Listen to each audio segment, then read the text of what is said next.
So hello everyone, my name is Rishabh and today I'm going to be presenting our work done in the field of human editing applications. This work was primarily done at Media and Data Science Research Lab in collaboration with Adobe Research US and UK. The title of our paper is UMFuse, Unified Multi-View Fusion for Human Editing Applications. So a lot of work has already been done on single view human reposing and virtual try-on. But the problem with these applications is that these problems are by its very nature ill-defined. So for example, if you want to repose a person from a front pose to a back pose, you can never actually do it because you cannot see the back garment in the original front pose. Hence, to alleviate these problems, we propose to merge information from multiple viewpoints. So we propose two new applications. The first is multi-view human reposing. In this application, given multiple images of the source person and a target pose, we combine the information from all these to generate the final target pose. Similarly, we extend it to do a similar task of mix and match human image generation. In this task, given a tuple of ID top bottom target pose.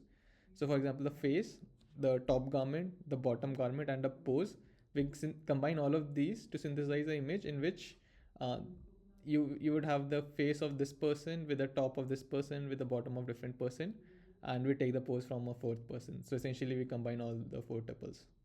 So we design a network in such a way so that it can operate on top of existing single view human reposing networks.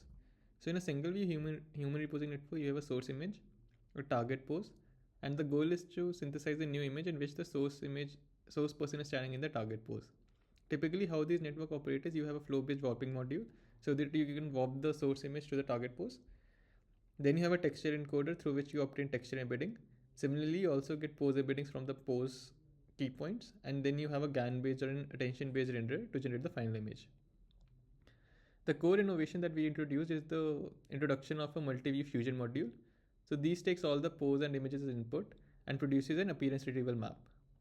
The goal of the appearance retrieval map is to tell you which area of the image should be generated from which source image.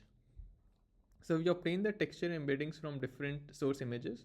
Here they are signified by red, green, and blue, corresponding to the first, second, and third image. Similarly, you get a pose embedding from the pose key points.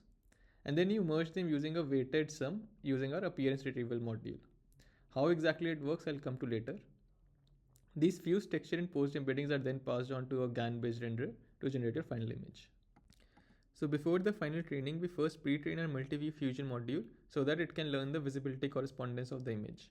So for example, if you have these three images and you have this as the target image, what we first do is we first obtain the visibility maps. The visibility maps basically means which area of the target image was visible in the source image. So for example, in this image, the face was visible here. That's why it's in green. The hand was not, the last part of the hand was not visible, so it was red. In these two images, you cannot see the face, hence these are red. Then we merge all of these three visible maps into an RGB. So for example, this green portion that you see in the first source image is marked as red. The third blue portion, which you can see the face, essentially that's marked in blue here. And then we teach our network to kind of predict this map, which we call a per pixel soft appearance retrieval map. And then there's an L1 loss between these two. So after the completion of pre-training, we train our network end-to-end using L1, VGG, style, and GAN loss. So here you can see the results.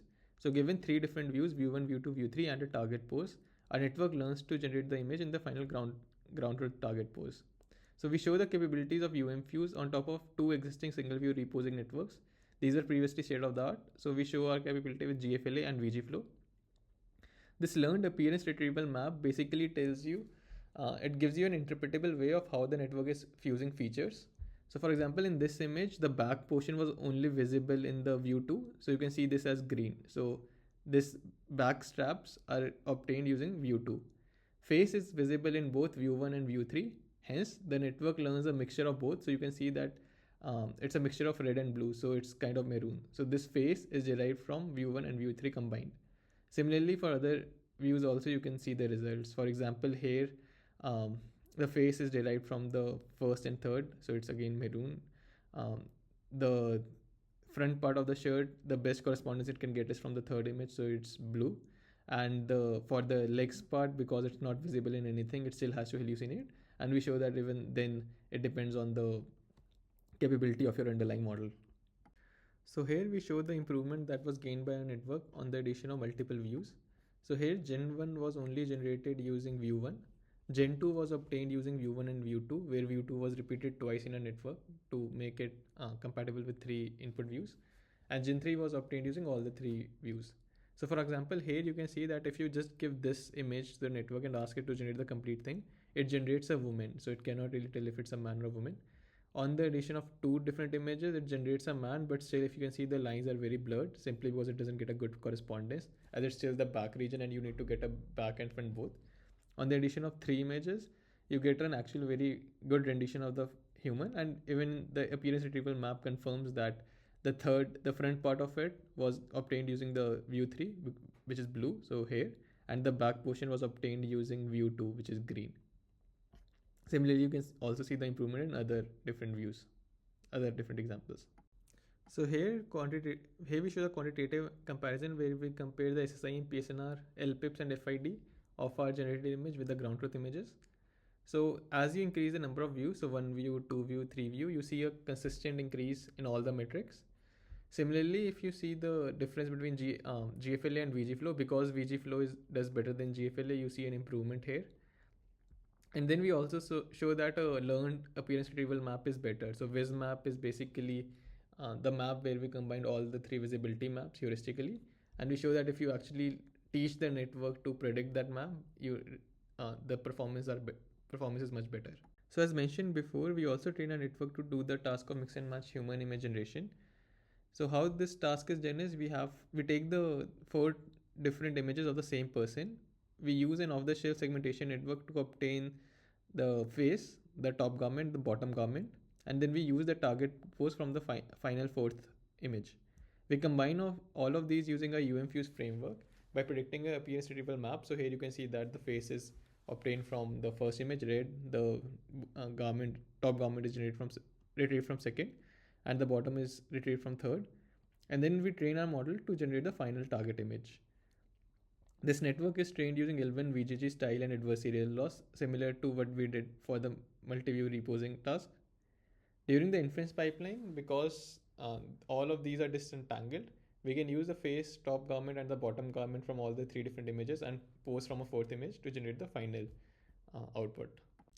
So we compare a network architecture with that of Dior. So Dior is capable of doing a similar task, but it does so sequentially. So it first reposes the person and then do a sequential virtual try-on on face, top and bottom garments. The problem with this approach is that the errors actually compound over each iteration, and then the final output quality is much worse. In comparison, you can see that our network is able to do a superior job. So we have much better handling of texture, occlusions, and so on. Even quantitatively, you can see that there's a massive FID improvement from Dior to ours. We cannot compute SSI and PSNR here because we don't have paired images, so you can only compute the Freccia inception distance. Thank you.